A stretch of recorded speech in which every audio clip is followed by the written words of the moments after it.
J'arrive pas à me trouver jolie à cause de mon nez. En fait, quand je me regarde et que j'essaye de le cacher, je me trouve jolie. Mais quand je vois mon nez, j'arrive pas à me trouver jolie. Lauriane a 20 ans et elle est complexée par son nez. Elle se l'est cassé quand elle était petite et depuis, elle le trouve trop gros et trop épais.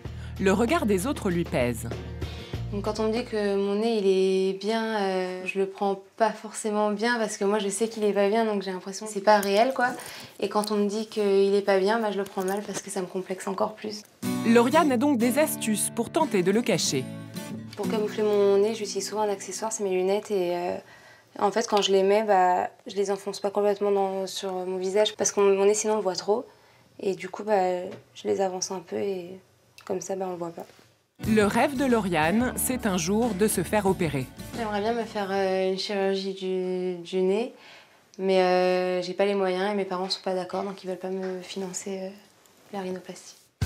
Contrairement à la poitrine, aux fesses ou encore aux genoux qu'il est possible de cacher, le nez trône au milieu du visage. Trop long, trop gros, trop fin ou encore trop bossu, il peut provoquer de vrais complexes. En France, on dénombre d'ailleurs plus de 15 000 rhinoplasties chaque année. Sans passer par le bistouri, il existe aujourd'hui de nouvelles méthodes moins coûteuses pour corriger ces imperfections. Lauriane a rendez-vous avec Valérie, une maquilleuse professionnelle, pour apprendre à camoufler son nez. Bonjour. Bonjour. Valérie va attirer l'attention sur une autre partie du visage et maquiller le nez selon la technique du clair-obscur pour le rendre plus discret. La technique du clair-obscur, en fait, c'est tout simplement d'utiliser une palette de fard sec, le foncé qui va être utilisé en fait pour creuser et le clair pour donner du volume. Après avoir légèrement maquillé Lauriane, Valérie entame le camouflage du nez. On va commencer par le foncé. On va l'appliquer du haut vers le bas, en dégradant vers l'intérieur. On met également en fait bien le foncé au niveau du creux des yeux pour affiner en fait vraiment la base. Là, on va mettre le clair sur toute la longueur, en dégradant également avec le foncé. Une fois le nez maquillé, il faut attirer l'attention sur la plus jolie partie du visage, chez Lauriane, les yeux. J'ai choisi de la maquiller dans des couleurs prunes, qui va bien en fait aller avec ses yeux noisettes. J'ai également mis en fait un crayon noir sur le ras de cils pour justement donner ce côté œil de biche. L'effet d'optique fonctionne. Le nez de Lauriane paraît beaucoup moins épais. Je trouve que c'est bien affiné. Je sais pas, ça change. Ça me choque. Selon les différents types de nez, il existe d'autres techniques de maquillage. Mais par exemple pour un nez long, donc on va foncer en fait la pointe du nez, également les côtés. Si on a un nez court, on va choisir de bien illuminer en fait l'arrêt du nez, également les côtés pour justement donner du volume au nez. Dans presque toutes les parfumeries, on peut se faire maquiller ainsi pour environ 20 €. Vous avez la possibilité également de prendre des cours de maquillage avec une maquilleuse professionnelle, ça coûte à peu près 200-250 €. Mais pour le coup, c'est vraiment une seule fois, donc c'est exceptionnel. Vous avez toutes les techniques en main pour vraiment bien réaliser le maquillage à vie. Donc une fois que vous avez les techniques, donc vous avez la possibilité en fait d'acheter les produits donc pour seulement 25 et 10 €, donc ça vous fait 35 € de produits. Le maquillage n'est pas la seule astuce pour camoufler son nez. Lauriane a maintenant rendez-vous chez Frédéric, un coiffeur visagiste. Les longues mèches de Lauriane et sa couleur très foncée accentuent les lignes de son nez. Donc ce qu'on va faire, c'est que je vais un petit peu plus retravailler la mèche sur le côté pour adoucir le nez et travailler sur un dégradé sur tout le tour du visage. Sur la deuxième chose, on va travailler sur la couleur. Donc l'idée, c'est de casser un petit peu ce foncé avec quelques petites mèches doré miel. Et là aussi, il faut s'adapter en fonction du nez. Par exemple, le nez plat, automatiquement, pas trop de volume, d'accord, mais plutôt travailler sur le dégradé. Si le nez, par contre, était un petit peu plus long, on travaillerait plutôt sur une frange assez épaisse pour adoucir le profil. Un nez maquillé, des reflets et plus de volume, Lauriane a enfin retrouvé le sourire.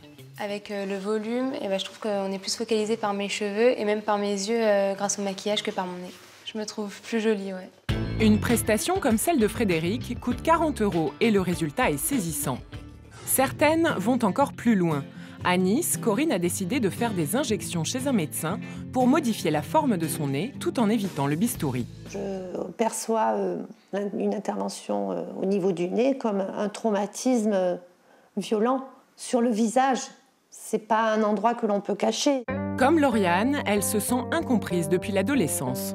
Les gens comprennent pas. Ils disent « mais attends, elle est toute petite, ta bosse, je comprends pas ».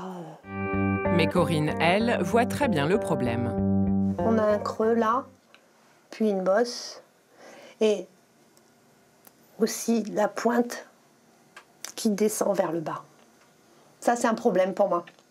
Parce que ça donne un effet nez crochu que j'aime pas. Corinne a donc rendez-vous avec le docteur Braccini, spécialiste des injections correctrices. Les deux grandes indications, c'est après une chirurgie ou ceux qui veulent éviter ou qui veulent attendre avant éventuellement de franchir le pas pour une chirurgie.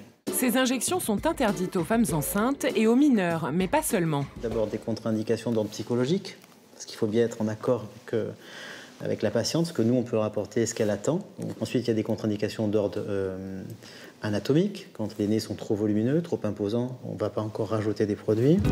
Après avoir utilisé une crème anesthésiante, le docteur commence son intervention. On va combler cette petite vallée entre la bosse nasale et puis la région frontale. On va remplir avec donc l'acide hyaluronique. Je vais également projeter, définir un petit peu mieux sa pointe nasale pour la rendre plus pointue, moins large. Le plus sûr de tous les produits injectables est l'acide hyaluronique, un sucre naturellement présent dans le corps. Et il a d'autres avantages. S'il y a des zones qu'elle veut plutôt diminuer, elle appuiera, elle le compressera, ce produit. C'est un gel, on peut s'en servir pour bien le positionner. Ces injections sont 5 à 6 fois moins chères qu'une opération. Leurs effets durent de 1 à 2 ans, mais sont immédiatement visibles. Donc l'avantage, c'est qu'on n'a pas de modification sur la vue de face du nez. Donc vous ne perdez pas du tout votre expression, votre caractère de votre nez. Selon la quantité de produits utilisés, ces injections coûtent entre 300 et 1000 euros, contre 2000 à 8000 euros pour une opération. Ça change, hein? Quand même, hein. Ce que j'apprécie vraiment, c'est que c'est discret, quoi. Ça reste moi, ça me dénature pas. Maquillage, coiffure ou encore injection, il existe de nouvelles méthodes douces pour se sentir mieux, sans passer par la case chirurgie.